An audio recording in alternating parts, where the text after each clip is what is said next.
Hi everyone, Alex from Summerhill here, just with a final video update for 2025. In today's video, we'll cover a brief update on the proposed Division 296 tax. This is the higher tax on super balances above $3 million. A brief market update and details on our office closure during the festive season. So starting off with the proposed Division 296 tax. Treasury issued a media release last week and draft legislation for consultation regarding the proposed Division 296 tax, with consultation closing on 16 January 2026.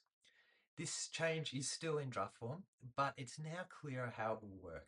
So, at a high level, as many of you know, the Division 296 proposal introduces an additional tax on investment earnings for large super balances, aimed at better targeting the superannuation tax concessions. These changes will impact individuals with a total super balance above $3 million. The new exposure draft legislation reflects changes announced by the Treasurer earlier, a month or two ago, to the original Division 296 proposal in response to stakeholder feedback. So some of these key changes include a new two-tier tax on large super balances. So currently, balances in superannuation accumulation phase are taxed at a maximum rate of 15%. With the new proposal, an additional 15%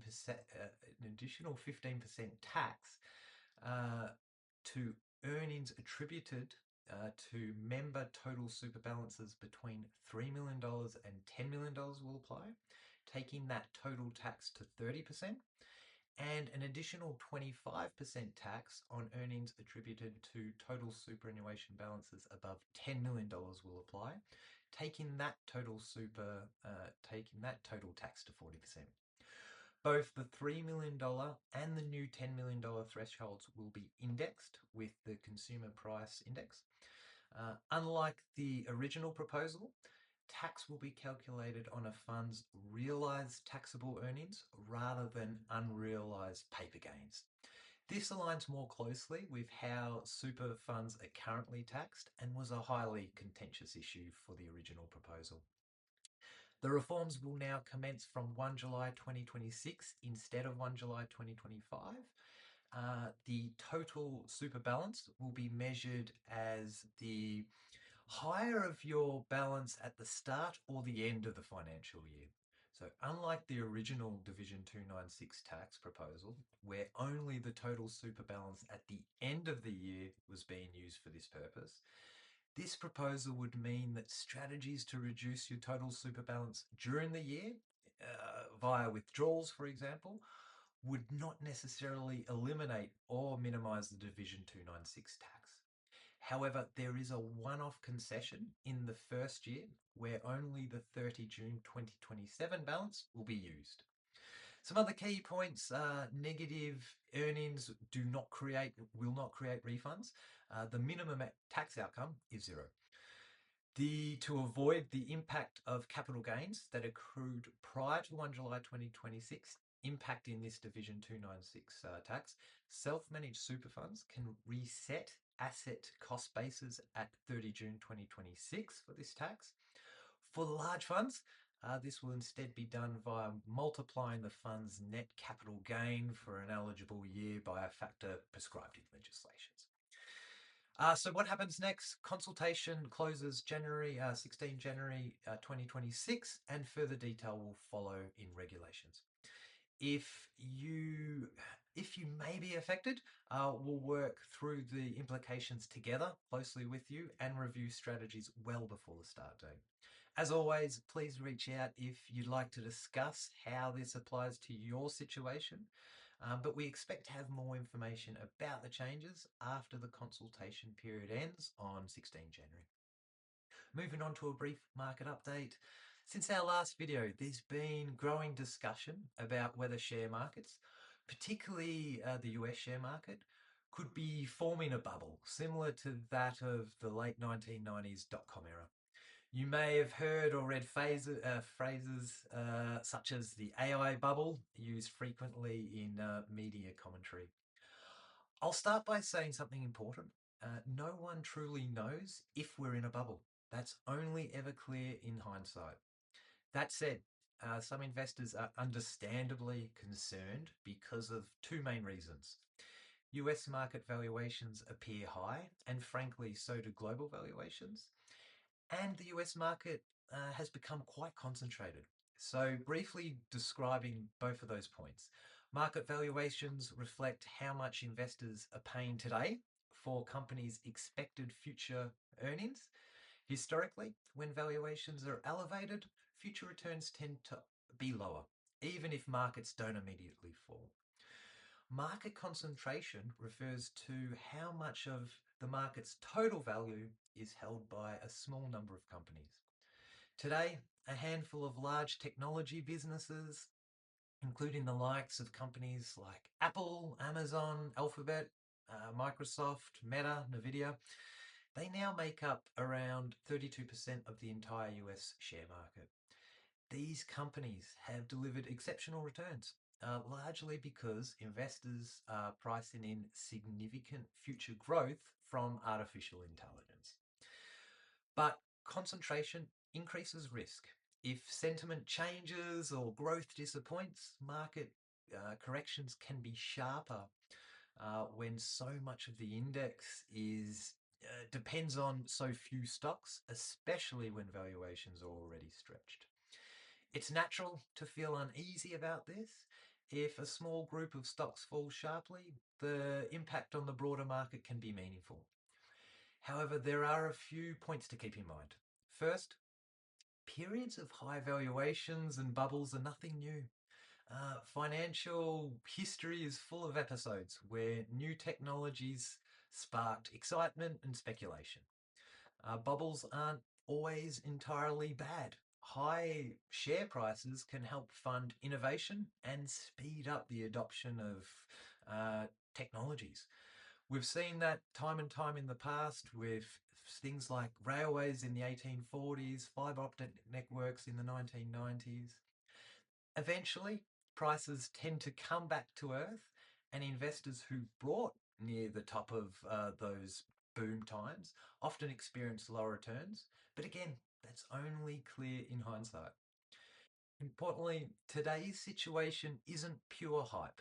Unlike the dot-com era, many leading technology companies now have real earnings, strong cash flows, and global businesses.